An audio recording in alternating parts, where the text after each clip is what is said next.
Welcome to Learn to Live Stress-Free. This is Christine Wright with Dr. Robert Wright Jr., your go-to wellness coaches of www.stressfreenow.info. Our featured guest today is Angela Carr Patterson, speaking on the need for self-love and healing in communities of color. Angela Carr Patterson is the CEO and president of Oasis Promotions, LLC, a personal and professional development company dedicated to building new, inspired leaders for transformation and change in the workplace, the community, and the world. A successful entrepreneur for over 30 years, she has built two incredibly lucrative companies from scratch. Angela has helped thousands of individuals to achieve personal power and success for their lives.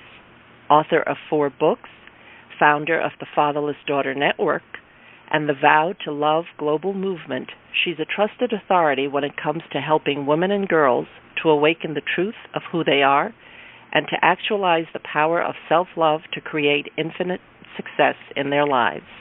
She's the creator of the groundbreaking work, The Journey to Being process, a program to help fatherless women and girls move beyond their daddy wounds onto a path of love, acceptance, and forgiveness.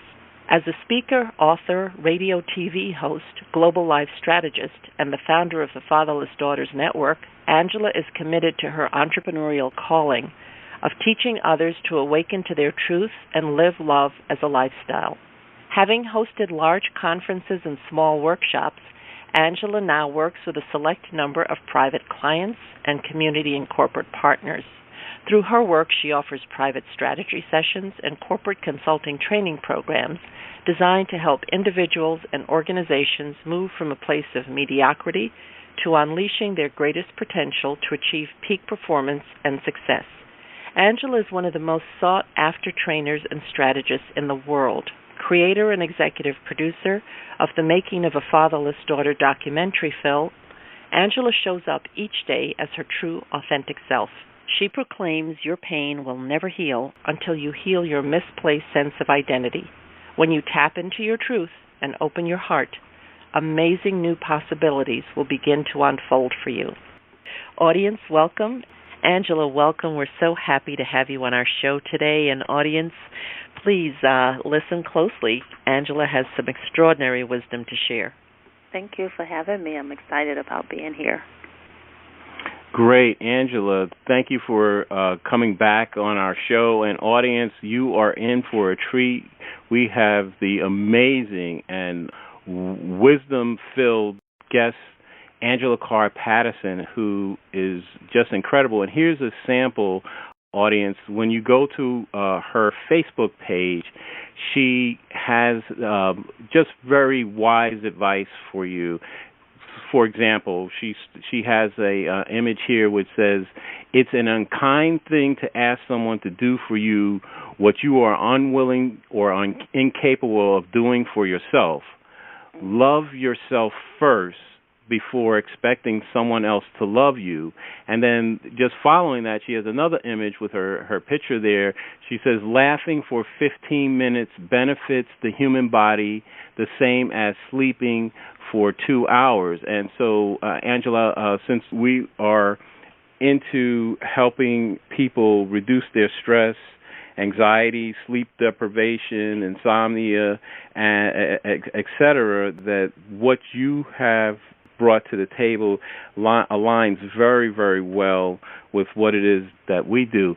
And now I'd like to just move to this topic, Angela. As you know, the need for self-love and healing in African-American communities is self-evident, especially when you take a look at the federal statistics, which show that African-Americans are at the bottom of almost every major category health-wise. So, for example, in terms of stress, African Americans show the highest level of stress, the highest levels of any subgroup for diabetes, hypertension, cardiac events, etc., and especially for mortality and morbidity.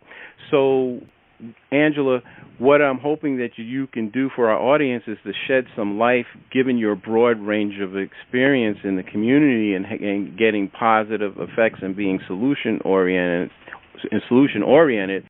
Could you give us some examples of ways African Americans could go about improving their healthy well-being?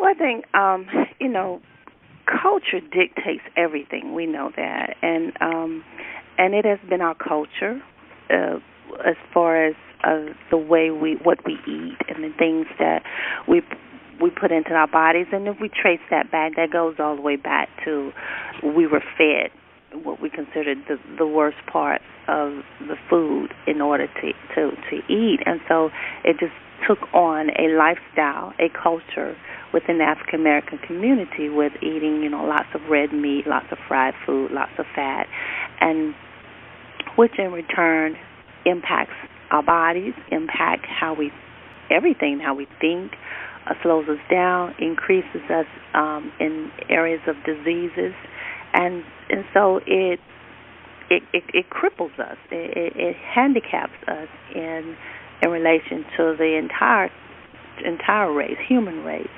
And so I think it's about learning something new and introducing something new to our systems. And we resist that which we don't understand. We want to preserve what we think is ours, not understanding that the way we eat was not necessarily our lifestyle. It was something that was actually put upon us. And so constantly having these kind of conversations, but again, approaching it in a non-judgmental, non-condescending manner is what gets people to hear you. And when people listen, they listen for one thing: what's in it for me? And so we have to paint a picture of not what eating unhealthy does to us. We have to paint a picture of what adapting a new lifestyle would do for us. Because that fear-based mindset is not going to work. Anything that you do out of fear, you're going to continue to repeat. But if we create a scenario as imagine that this is what your community can look like. Imagine that these are the benefits that comes from your community taking on a different approach to food, a different approach to communication, a different approach to economics. This is what will come.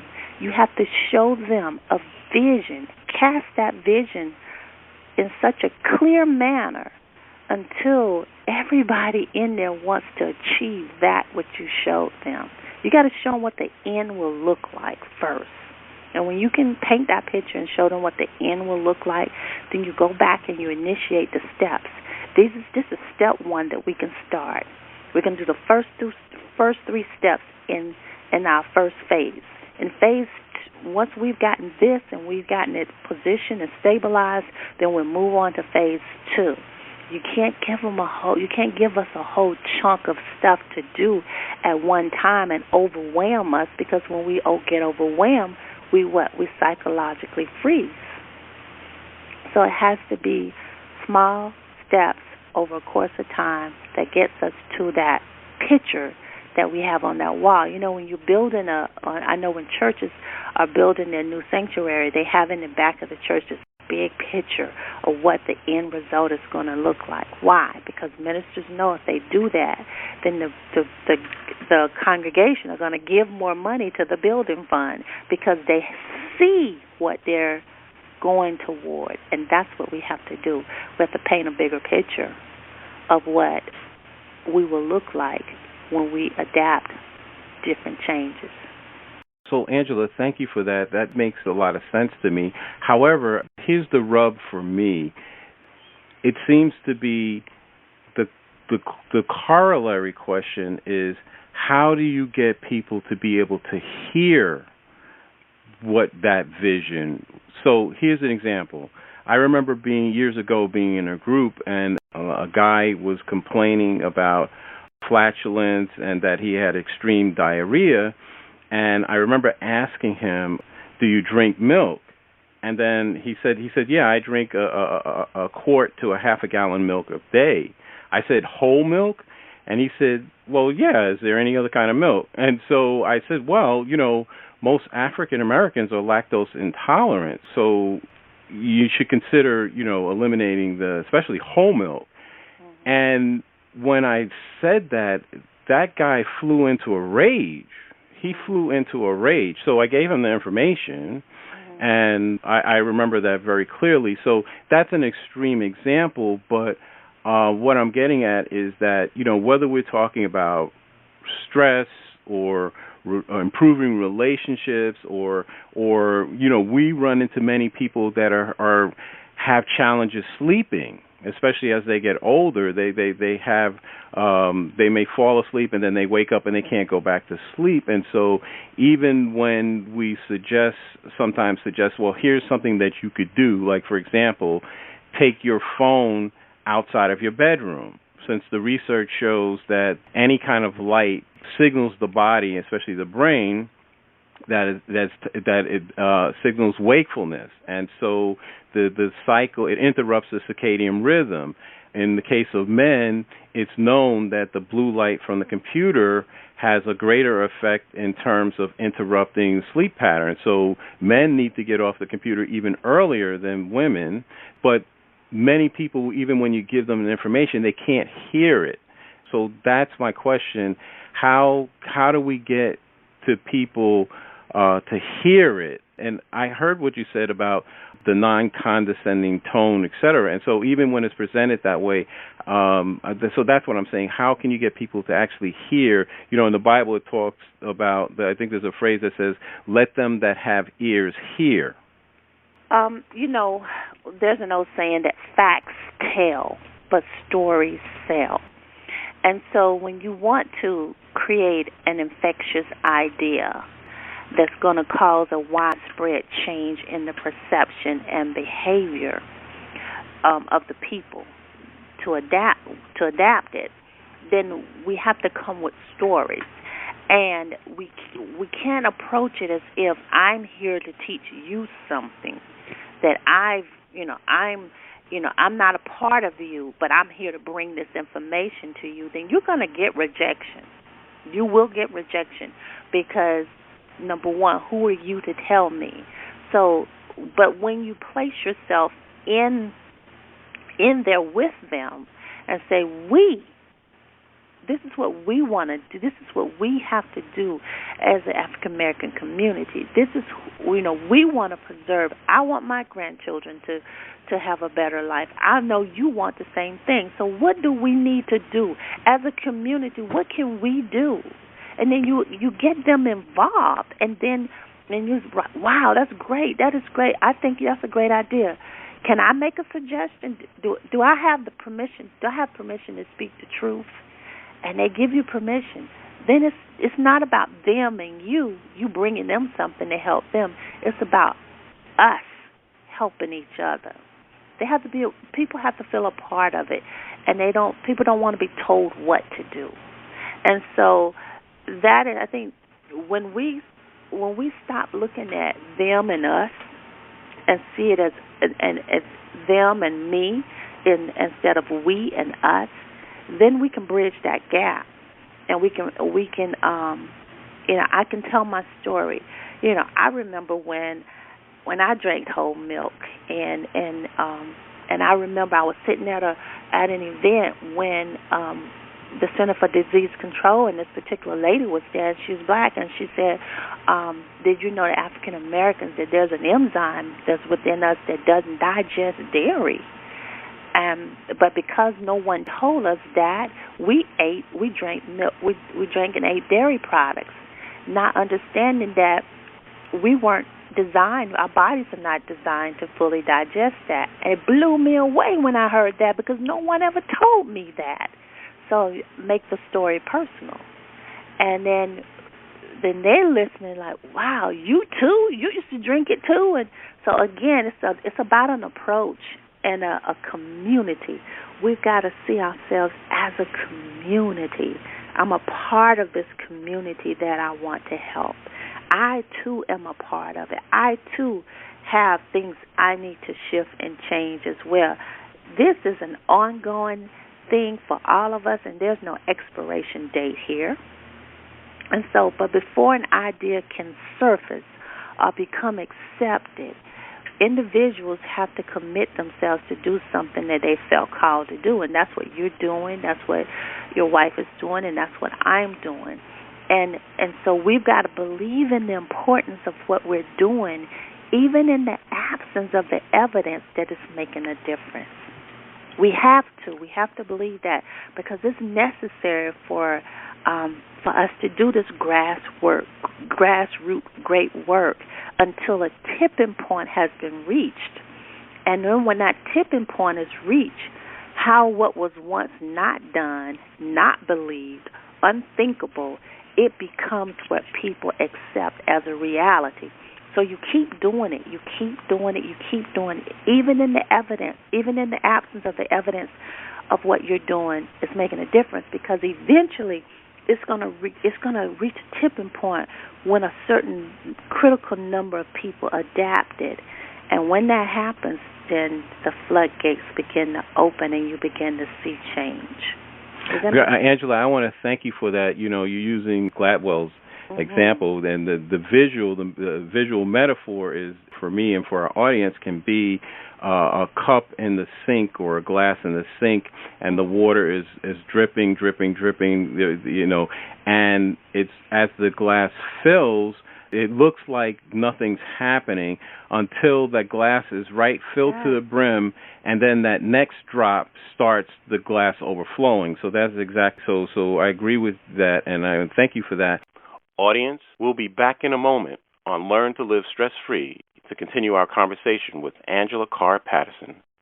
Have you been procrastinating about completing an important project or following a treasured dream? Hi, this is Christine Wright. I specialize in helping my coaching clients to lay out clear, goal-achieving strategies. I show you how to quickly build your confidence and uncover and eliminate your habitual patterns of resistance and self-sabotage. Let me help you discover those meaningful insights that will get you to do what works so you can celebrate your successes. Go to stressfreenow.info/contact to let me know that you're curious about how to live your ideal life now. Again, that's stressfreenow.info/contact. Are you dealing with stress, burnout, chronic pain, anxiety, or unresolved grief? Dr. Robert Wright Jr., the Stress Relief Doctor, is an author, speaker, and stress management wellness coach. Co-host of the Learn to Live Stress-Free podcast series, Dr. Bob holds a Ph.D. in Transformative Studies and a master's degree in psychology. He is the author of the first published study to show the connection between stress reduction, grief recovery, and nitric oxide spiking and the relaxation response. He has a wealth of practical knowledge which helps you to relieve the stresses of everyday life so you can live longer and play with your grandchildren. Work with Dr. Bob and he'll give you the tools you need to dissolve your pain points quickly and effectively. Email him to find out how you can start to feel better at stressfreenow.info/contact.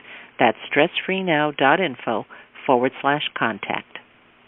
We're back with our featured guest, Angela Carr Patterson, on Learn to Live Stress-Free. Angela, I'd like to ask you this question, which is a sensitive topic and for some a controversial one, but I think with the way you've expressed and answered the previous question and with your knowledge and experience in the community, I'm hoping you can bring some wisdom to the table here. So here's the question. It's the issue of self-respect and respect for others pretty much looms very large in the African-American community. Can you shed some light on how we can make progress in that area?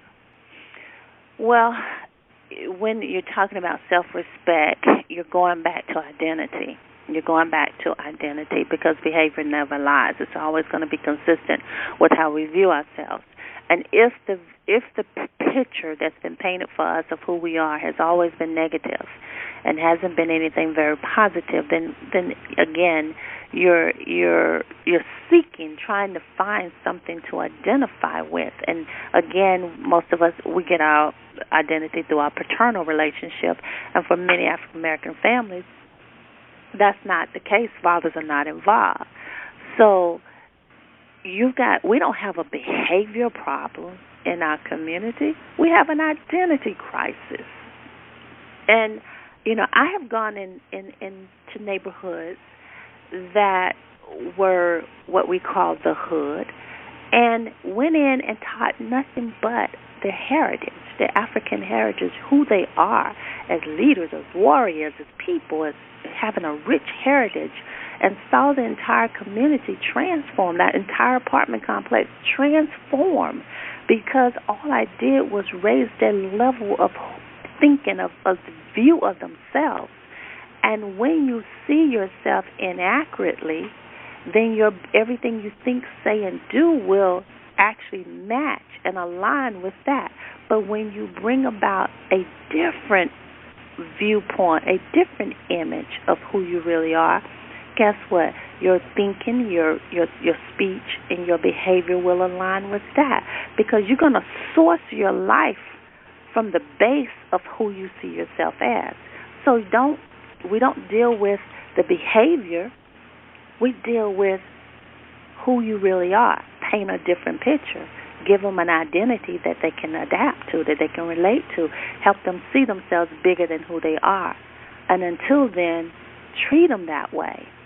And that's what I do. I help people to see themselves bigger than who they are. And until then, I continue to treat them as that image of who they really are. I don't treat them like they're acting. I treat them like who they really are. And then they begin to rise to that level. And so I think when we begin to really communicate within the schools and within the homes, within the community centers, within the churches, and really in the barbershops and the hair salons, and really start having these conversations about who we are as a people, our heritage. But now heritage is more than slavery. It goes back way before then.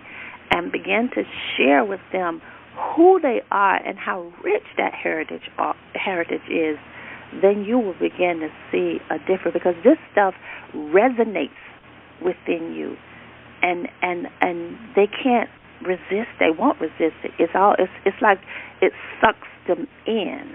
And I've stood before young men, 15, 16, that were first-time offenders. I was brought in by the judicial system to work with them. They were first-time offenders. Some of them had done some pretty rough stuff. And I stood before these young men, and all I did for 6 weeks is just pounce on them about who they were. No one told them, and that's what they were like, Miss P, no one told us this about us. This is us. This is our heritage. This is our history. No one told us. They left out with with the shoulders squared, heads up, different mindset. Oh, now I'm a part of royalty. I'm this. I can't do that over there, because that's not who I am anymore. So automatically. Well, thank you for that, Angela. I just want to give a quick example, and you answered my question at the 200% level, but it made me think of this example that really validates what you just said. Years ago, I knew a guy who owned a convenience store, and a gentleman, an African-American gentleman, used to come in his store every morning to buy coffee in the newspaper. And the guy who owned the store would say, "Good morning, sir." And the guy would say, "I'm not a sir. Don't call me that." Mm-hmm. But the guy who owned the store, every morning when the guy came in, he said, "Good morning, sir." And he said, Don't call me that." So then it got to a point, after a while, the guy just didn't say anything. Well, wouldn't you know, maybe 3 or 4 years after that, the guy went to a church service, and he saw the guy there who owned the store, and in his testimony was the story about how he went in this convenience store, and now he saw himself as a sir, because it was, again, his self-image couldn't accept that. And when he went into the store one day, and the guy said, "Good morning, sir," and he said, "Yes, sir." And so now, there's a couple of years later, he's telling the story, but as a testimony. So I just wanted to thank you for that. That really is a good example of what you're saying, of not just movement, but of transformation. They do it all the time in the military, is done all the time is shift their mindset of who they are as a soldier, as a warrior. And so it really, behavior would never lie. We'll always be consistent with who we view ourselves as. And I think that we don't have a behavior problem. We have an identity crisis. And until we deal with that, because that's the root of it, and then we'll see a shift. We'll see the self-respect. We'll see all of that. Our young girls don't know who they are, and so they're acting out what they think is who they're supposed to be. And so I think we have to really do some real grassroots work. One of the things that I've done is package some of my programs and doing some trainers so that we can get more people that are out in the grassroots. I may not be able to one that can deliver the programs because I'm not necessarily in the communities as in depth, but I can teach them, the people who are, how to deliver the content. And so that's about getting out there. That's still grassroots work. And when a critical mass happens, you think about the power to the power of 3 to the 19th power. If 3 people heed this message that we're talking about, and they go and they tell 3 others, then we got 9. And then if each of them spread the word to 3 others, then there will be 27. But let's say if 27 of them pass this message to 3 more people, we have 81. And you keep doing that. 81 talk to 3 others in just 4 steps, you have 234. But in 19 steps, 3 to the 19th power, this idea would reach over 1 billion people, 1,162,261,000 people. That's a lot of people. That's geometrical progression, and it works. This virus will spread and become an epidemic if we did this 3 to the 19th power.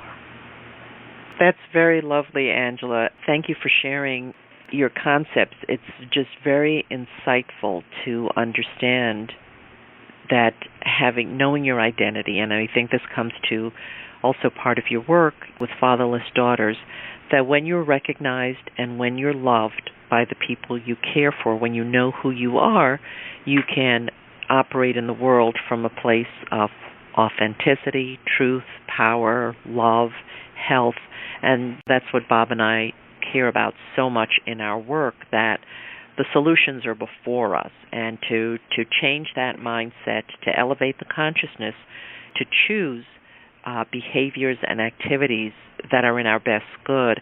Angela, in one of our previous conversations, and Bob and I so enjoy listening to what you have to say, because you share your information just in a very powerful way.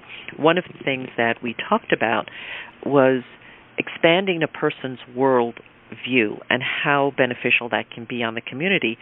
We mentioned that we know people that they have only in their lifetime been as far as their town, which it's one thing physically if you don't see other parts of the world, but sometimes people have a narrow view just in their mindset. Could you speak to how expanding the world view, how that can bring positive change? Yeah, traveling and seeing other parts of the world can really open you up and open your mind space up to give you a more expanded view of God, of people, and just expand your mindset. But what I recognize is there will be people who never will travel. They never will travel. I have a brother he's 64 years old. He's never going to get on the airplane. Never. I tried to convince him I'll fly with him. Let's just go to Atlanta. That's like 15 minutes, 20 minutes on a plane. He's like, no. And so he would never, but he gets a lot of what he gets from me. And another thing, you have the internet. It opens you up to an entire world that's out there, and you can do that from the comfort of your home or from your cell phone. So I think what's happening is we're starting to get a bigger picture because of we're socializing and meeting people from all over the world via the internet, and that has been good for us to open up our mind space. So, the Bible says the poor you will always have among you. So there will always be people that not just poor financially, but poor in their mindset as well. And so they will always be among us. So we won't ever get around the people that can't be exposed, but we can bring a glimpse, a picture of it to them, and get them to see, love them, see them as they can be and not as they are, and until then love them from where they are and help them to see themselves bigger than who they are. Thank you. That is so lovely. I do think that as people are able to open their minds to new ideas, that's really where we'll see progress. In raising conscious awareness of how our behaviors affect each other, how do you carry that out in your work? Because you work across so many communities with children, with adults, with corporations. How do you bring this into your work? I do my best to live what I teach. I don't get it right every day, and I'm not going to get it right every day. I have a supporting cast that keeps me in check. They know they can call me on my stuff if they need to call me on my stuff. So, you have to have a supporting cast in place. But every day I wake up, I awaken with a new realization that I have a responsibility, and that responsibility is to be me. To be me. Fish don't try to swim, they swim. If the proper conditions are met, the fish will swim well. If they're in water, they're going to swim because that's the proper condition. The environment that they're in gives them the ability to shine and show forth their glory, and they show forth their glory and their brilliance in water when they swim, and it's a beautiful thing to watch. Same thing with a bird. They're in the proper environment when they're flying in the air, in the sky. The proper conditions, the proper environment gives them the ability to soar and show forth their beauty. You ever watch a bird fly? It's a beautiful thing to watch. Same thing with the trees and the flowers. If they're planted in soil, the soil is the proper environment. When the proper conditions are met, then they will show forth their beauty and their glory. And the same is with us as human beings. The proper condition for us to soar, the proper condition for us to show forth our beauty and our glory is love. Love is the proper condition that creates for us the ability to soar, to shine, to show forth our brilliance. And that's love of God, love of ourselves, and love of others. And that comes from a deep, abiding self-acceptance of who we really are. That's a true level of mastery. Thank you so much. I mean, that is exactly it. I think that is so well said and so complete that when we love ourselves, then we can soar as who we truly are and who we were meant to be. And until I recognized that, until I didn't know what love looked like. They teach you how to tie your shoe, they teach you how to ride a bike, they teach you how to brush your teeth, or drive a car, but who taught you how to love? Most of what we find out about love is what we see modeled in front of us, and most of that has been dysfunctional. And so I learned that in order to love myself, I had to retrace my life beyond my mother's womb and go to the source. And for me, the source was God. And so because everything that I knew about God was that he was love, and that there was a scripture in the sacred text, the Bible says that I knew you before I formed you in your mother's womb. Now, one thing I know man can't make, and that's a baby. They can do whatever, they can try to clone, but one thing I know, they cannot form and create life. They can make anything they want and make these wax, whatever they want to do, but they can't create a baby. They can't make a baby, put their hands together and make a baby. And so God created me in my mother's womb. But He said, I knew you before you were formed in your mother's womb. So somewhere I existed before I entered my mother's womb. And that you that God is talking about is that pure, wide open, unconditional love. And if God sees me as a perfect image, I'm a perfect image in the mind of God, how dare I see myself differently? Regardless of what I do, regardless of what I do, regardless of how I show up, I am in the mind of God a perfect image. And my job is to align myself with the image that God has of me and begin to live my life and source my life as a complete, whole, divine, magnificent masterpiece. And when I begin to source my life from that space, from that truth, from that belief, when I forget, like when I snap at my husband or when I forget and doubt myself, then all I have to do is shift back and remember who I really am. See, that's all that happens. We forget who we are. And our job here on the earth is to remember, to constantly remember who we are and to constantly remind each other of who we are. Because when I look at you and I look at your husband, I see me because we all come from the same source. And how dare I hate you? Because I can't hate you. It's impossible for me to hate you if I love me. But it's easy for me to hate you if I hate me. So again, it goes back to that identity and sourcing our lives from a pure, wide open, unconditional space called love. And no one is teaching us that. No one is giving us permission to say that I am a perfect image in the mind of God. We wear this false humility and says that I'm just a wretched wretch, and I'm this and I'm no good and all of that. But, you cannot see yourself that way and then think that you can turn around and love someone, because it's not possible. Very much so. We had a guest, and what they had said, I don't remember the source of the quote, was that hurt people hurt people and healed people heal people. Mm-hmm. So, that was really just a very useful quote and piece of information. Absolutely. And no doubt, we've been hurt. But we no doubt we were hurt by someone else that was injured. So it's not your pain, it's your injury. And when we learn that, that's the truth. That injured people, hurt wounded people, wound other people. That's all they know how to do.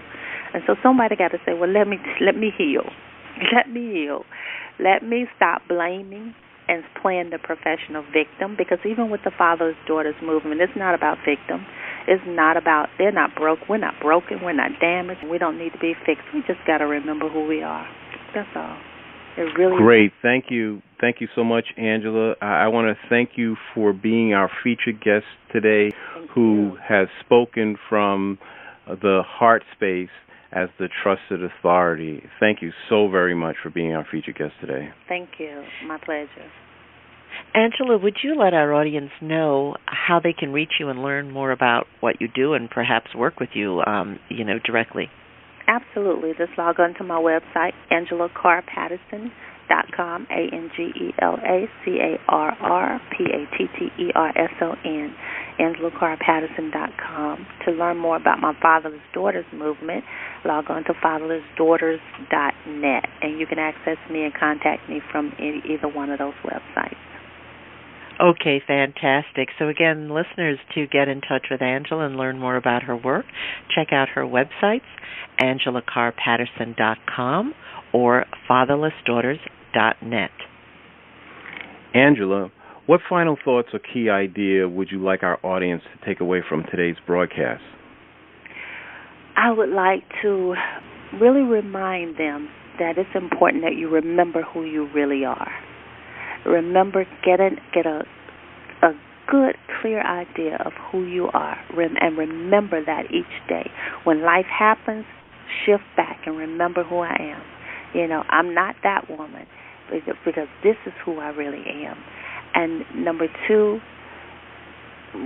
reconnect with your power source. You know, God never said He wanted a relationship with us. He wanted to be one with us. You know, so your power source is your Creator, the one who created you, because they know for which purpose you were. He knows for which purpose you was born. And then number 3, release what no longer serves you. Let it go. What no longer serves you. Forgive, let go, and keep it moving, because you don't have time. You've got a global purpose. Everyone has a global purpose, and it's about getting busy and making a difference in the lives of others. And when you do that, your life will radically change as well. Thank you so much, Angela. I want to thank you again for being our featured guest today and being the trusted authority who speaks from the heart space. And I want to thank our audience for listening wherever you are and whatever time zone you're in right now. We appreciate your presence and trust that you'll benefit in some way from the information delivered during today's show. We welcome and look forward to receiving your comments about our show. Please let us know if there are additional topics you'd like us to cover or a guest you enjoyed whom you'd like us to invite back. Please contact us through our website with your feedback and suggestions.